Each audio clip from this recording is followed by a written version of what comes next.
बिस्मिल्लाहिर्रहमानिर्रहीम। Dear students, introduction to marketing का week number 2 हम लोग स्टार्ट करने लगे हैं और वीक नंबर 2 में लेक्चर जो है वो 3 और 4 है। तो मेन चीज़ें बच्चों हम लोगों ने कवर करनी है, मेन टॉपिक्स इस वीक में वो ये हैं। सबसे पहले हम लोगों ने पढ़ना है कस्टमर वैल्यू क्या चीज़ होती है। दूसरे नंबर पे हम देखेंगे कि मार्केट किसे कहते हैं। मार्केट के साथ फिर हम लोग एक्सचेंज को भी देखेंगे।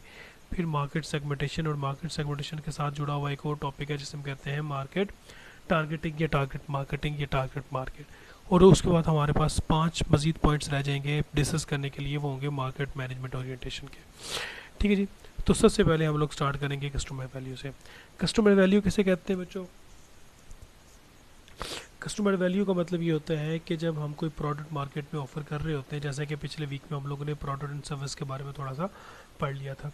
प्रोडक्ट मार्केट में ऑफर करते हैं और जब कस्टमर हमारी प्रोडक्ट जो है वो इस्तेमाल करने लगा होता है तो कस्टमर कुछ ना कुछ जो है वो हमारी प्रोडक्ट से तवक्कुआत बांध लेता है, कुछ ना कुछ वो तो एक्सपेक्टेशंस जो है वो लगा लेता है हमारी प्रोडक्ट से, वो कुछ ना कुछ एक्सपेक्टेशंस लगा लेता है।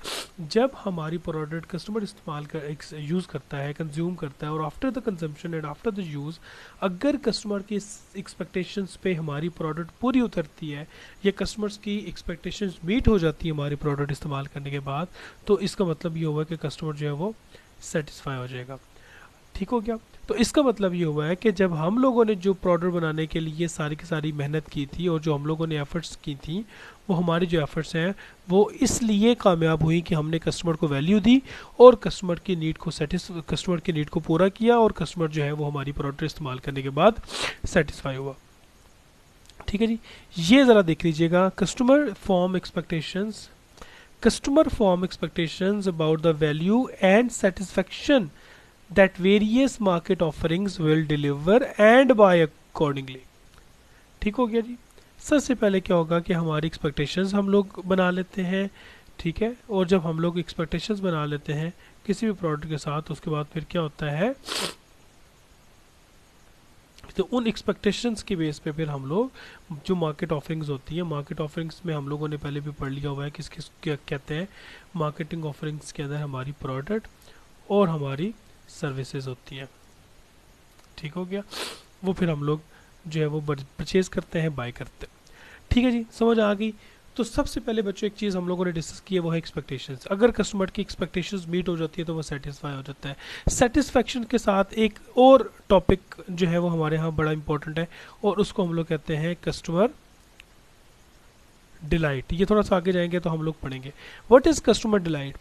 कस्टमर डिलाइट जो होता है वो हमारी जो सेटिस्फेक्शन होती है उससे भी एक स्टेप थोड़ा सा ऊपर होता है। मैं छोटी सी एग्जांपल देता हूँ।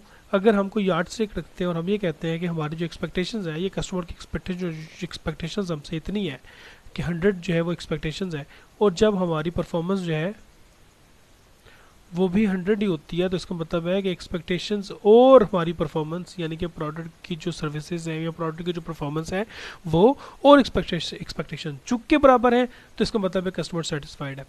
अब डिलाइट किसे कहते हैं कि अब हम लोग कस्टमर्स की सेटिस्फेक्शन की तरफ नहीं जा रहे बल्कि कस्टमर डिलाइट की तरफ जा रहे हैं। वो इसलिए कि हम लोगों ने सिर्फ और सिर्फ कस्टमर को सेटिस्फाई नहीं करना बल्कि हमने कस्टमर को खुश कर देना है।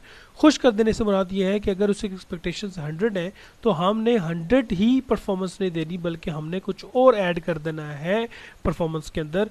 तो जो हमारी कस्टमर की एक्सपेक्टेशंस होंगी उस वो ना सिर्फ मीट हो रही हैं बल्कि उससे बढ़ के हमारी प्रोडक्ट कस्टमर को दे रही है, और वो भी बीच में एट्रीब्यूट्स, वो भी हमने क्वालिटीज़ और वो भी हमने कुछ ऐसे पॉइंट्स डाल दिए हैं अपनी सर्विस या प्रोडक्ट में जो कस्टमर को सेटिस्फाई करने से ज़्यादा दे रही हैं। तो जब कस्टमर के सेटिस्फेक्शन से बढ़ के कस्टमर को मिल जाता है तो ये कहलाता है कस्टमर डिलाइट। अब कस्टमर सिर्फ सेटिस्फाई नहीं हुआ बल्कि अब कस्टमर डिलाइटेड हो गया। ठीक हो गया? कस्टमर खुश हो गया। मैं एक छोटी सी एग्जांपल देता हूँ जिससे सिर्फ और सिर्फ आपको ये टॉपिक समझ आ जाएगा, कॉन्सेप्ट समझ आएगा। वो ये है कि आप लोग मार्केट में जाते हो एक शवारमा लेने के लिए, ठीक है, और शवारमा जो है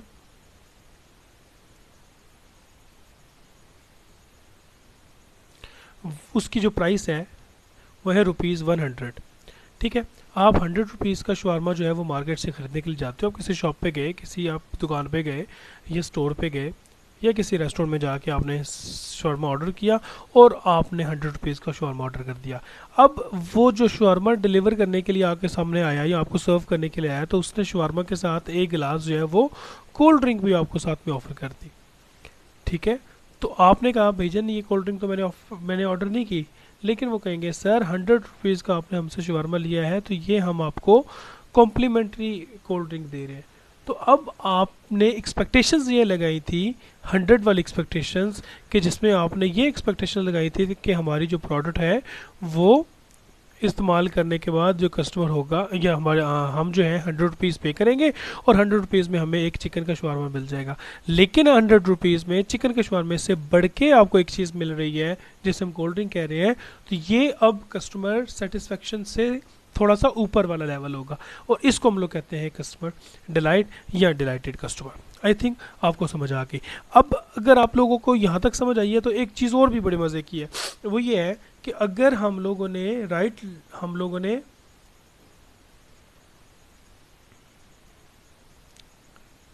जी एक चीज़ और जो इम्पोर्टेंट है बच्चों वो ये कि जनाब अगर हम लोगों ने एक्सपेक्टेशंस इतनी लगा ली हैं प्रोडक्ट से और प्रोडक्ट ने अगर इतनी ही हमें सर्विसेज या इससे ज़्यादा दे दी, तो ये हमारा कस्टमर सेटिस्फेक्शन या कस्टमर डिलाइट होगा। लेकिन अगर हमारी एक्सपेक्टेशन ज़्यादा है और प्रोडक्ट जब इस्तेमाल की और हमने प्रोडक्ट को थोड़ा सा डेफिशिएंट पाया, तो यहाँ पे क्या चीज़ होगी, यहाँ पे कस्टमर सेटिस्फेक्शन नहीं होगा बल्कि कस्टमर डिससेटिस्फेक्शन होगा। ठीक है, यहाँ पे हमारा कस्टमर सेटिस्फाइड नहीं होगा, डिससेटिस्फाइड होगा। अब जब कस्टमर सेटिस्फाई होता है तो उसका क्या इम्पैक्ट पड़ता है आपकी प्रोडक्ट या आपकी कंपनी के क्या उसे कहते हैं सेल्स वॉल्यूम के ऊपर, और कस्टमर डिससेटिस्फाइड हो तो फिर क्या इम्पैक्ट पड़ता है। अगर कस्टमर सेटिस्फाइड हो तो उसका सबसे बड़ा इम्पैक्ट ये पड़ता है कि कस्टमर जो है वो दूसरे लोगों को सजेस्ट करेगा, ठीक है, कि आप की प्रोडक्ट खरीदे। वो खुद जब जाएगा तो आपके प्रोडक्ट खरीदे। दूसरे अल्फाज में हम कहेंगे कस्टमर जो है वो इन्फोर्स करेगा, री इन्फोर्स करेगा।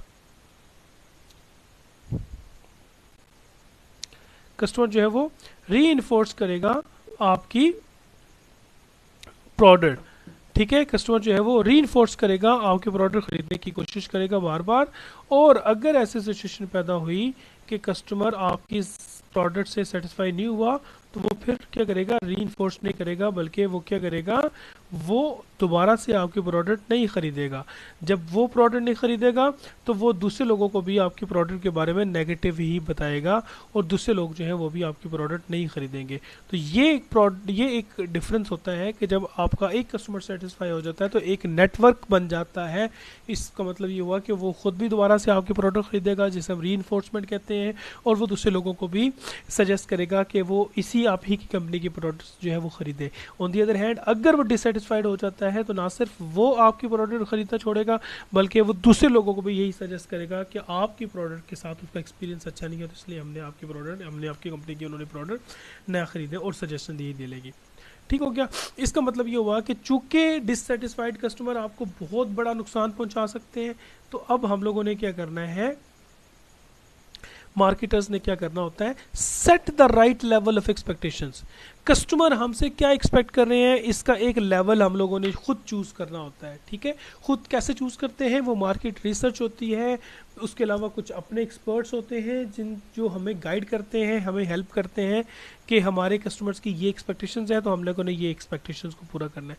और जब हम एक्सपेक्टेशंस रखते हैं तो बच्चों हम अपने माइंड में जब कस्टमर की वैल्यू रखेंगे या हम अपने माइंड में कस्टमर की एक्सपेक्टेशंस रखेंगे कि कस्टमर अज्यूम करेंगे कि कस्टमर हमसे क्या एक्सपेक्ट कर रहे हैं, तो ये एक्सपेक्टेशंस ना तो बहुत ज़्यादा हाई होनी चाहिए कि जनाब हम लोग दूध के नहरें बहा देंगे, और ना ही बहुत ज़्यादा लो होने चाहिए।